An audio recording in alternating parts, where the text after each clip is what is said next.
Clarifying.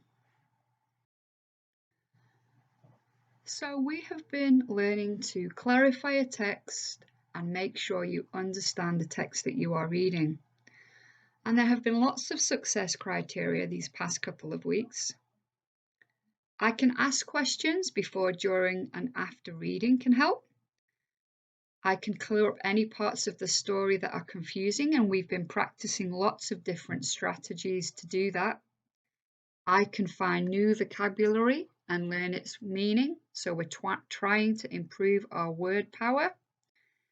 I can understand why the author uses certain punctuation. For example, using exclamation marks might indicate that somebody is shouting. I can visualize a picture in my mind to help me understand the text. So when you don't understand a word or a phrase that you have read, it's important we attempt to clarify.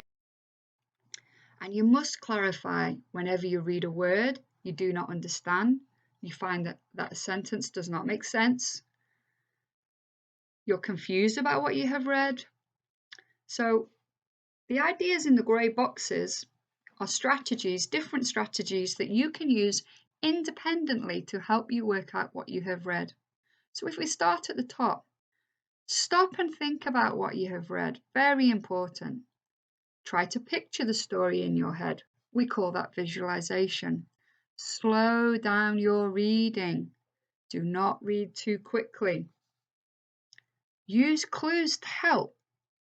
For example, illustrations or pictures, punctuation, bold print and italics. Both bold print and italics, which is writing that is slanted, help some parts of the text to stand out.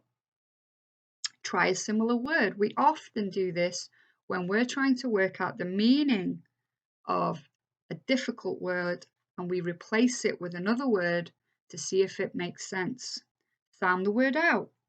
Look for little words inside big words to help and use your own knowledge. So, for example, if you have an understanding of dinosaurs and then you come across new information about dinosaurs, can you use your own knowledge to help you understand this text? And then when you've tried these independent strategies, there are others. You can talk it over with somebody. You can use a dictionary or a thesaurus. Let's look at this sentence. The violin player spoke to Scarlatti about the piece. We want to try and work out what Scarlatti might mean. Can you think of anything? Are you visualizing anything? Are there any clues there? Well, it's probably about music because it says a violin player and it says spoke to. So I'm imagining that Scarlatti might be a person and thinking possibly a conductor, which could be somebody who's arranged the music, or a composer, which is somebody who has written the music. So it might be their name.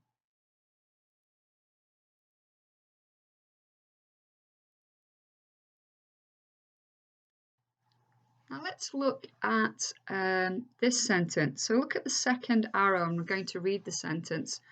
The doctor took the pharmacopoeia down off the shelf to find out more about the correct dosage. Now, of course, we could use a dictionary, but let's see, are there any clues there? Well, it says at the top, is that word a noun, do you think?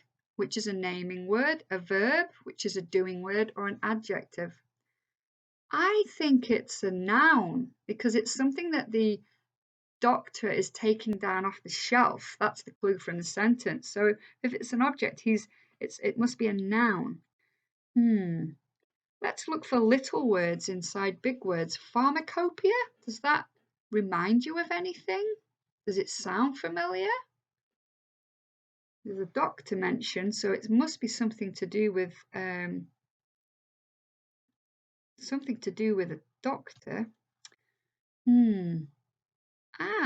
So the word must be a noun, which the doctor took off the shelf. Any ideas what it could be? Pharmacopoeia does look a bit like pharmacy, which is to do with medicine. So I bet some of you are probably thinking, and I would agree with you, that it's medicine the doctor has taken down. So we've done a lot of work where we look at one sentence and we work out, using the clues in the sentence, what the word means. I'm going to read the sentence. We walked slowly down the trail with great trepidation. Now, this time we're going to use the strategy of reading on to see if we can work out what trepidation means. If you think you know what it means already, there are 4 choices at the bottom: A, movement, B, worry, C, enjoyment, and D, laughter. So let's read the whole passage. We walked slowly down the trail with great trepidation. No one who had gone this way had ever been heard from again. Had they simply found a better place to settle on this dark planet? We doubted that. I'm going to give you a moment to think about those clues in the 3 sentences after trepidation. So no one had gone down the trail, had never been heard from again. Gosh. It was a dark planet. I suppose it might be quite tricky to walk around it. So what would make sense? Okay. Shall we try movement?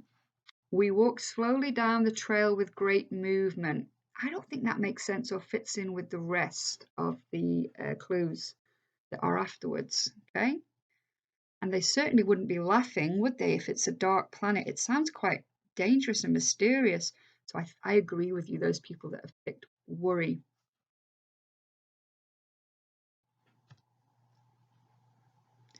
Let's do one more like this. When Beth and Donna were fighting over a project they were both working on, Shauna stepped in as a mediator.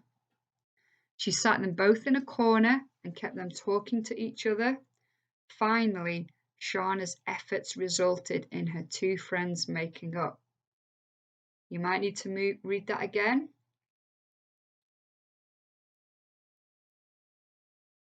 The clues are Beth and Donna were fighting.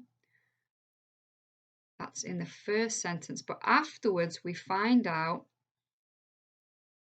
that Shauna got them talking. So we're using the clues. Which would make most sense?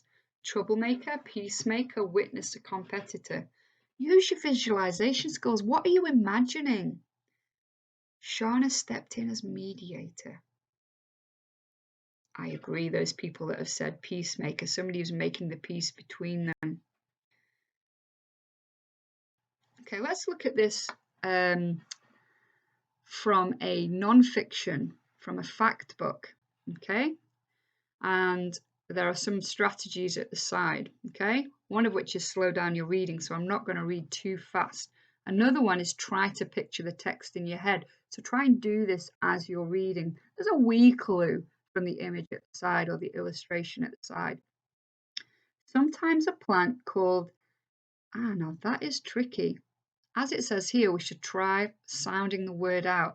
So first of all, I think there's 2 syllables, and AL would be al. Now, I have actually come across this word before. It's algae, okay? The latter bit there, G-A-E, it doesn't necessarily, you don't feel comfortable saying ghee, but the word is algae.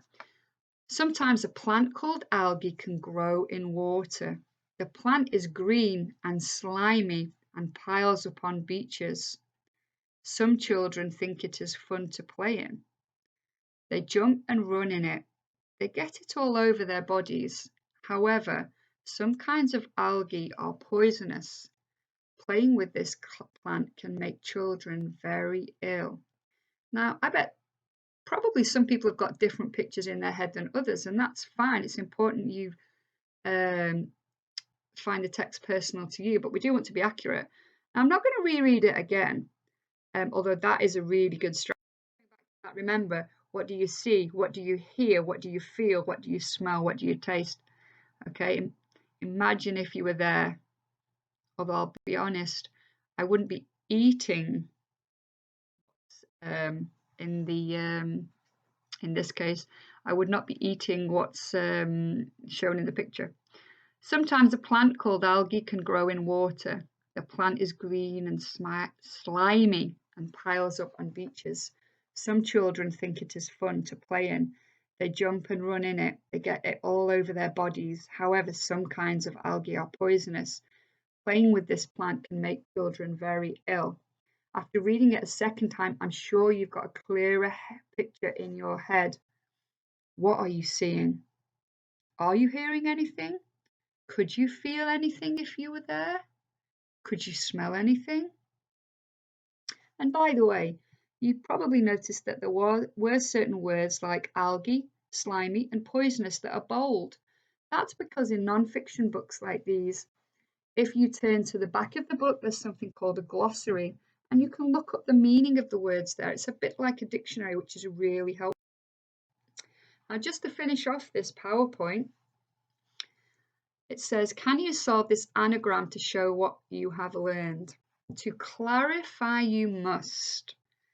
Now, we've got to work out what the blue word is, because it doesn't make any sense. Use the something in the text. Now, an anagram, remember, is when you take a word and you jumble up all the letters.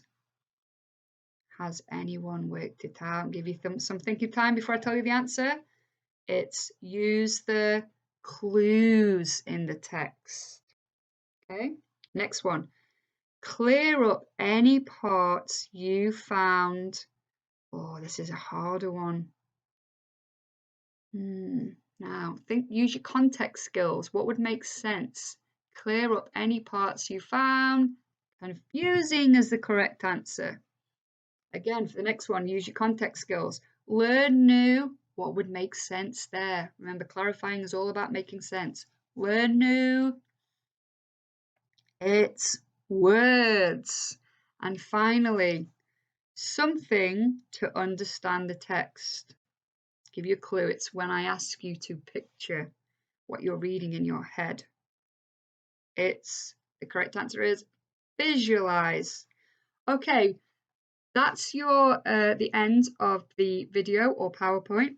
So if you now go and follow the instructions in chat, you'll find out what you have to do next. Good luck with your learning today.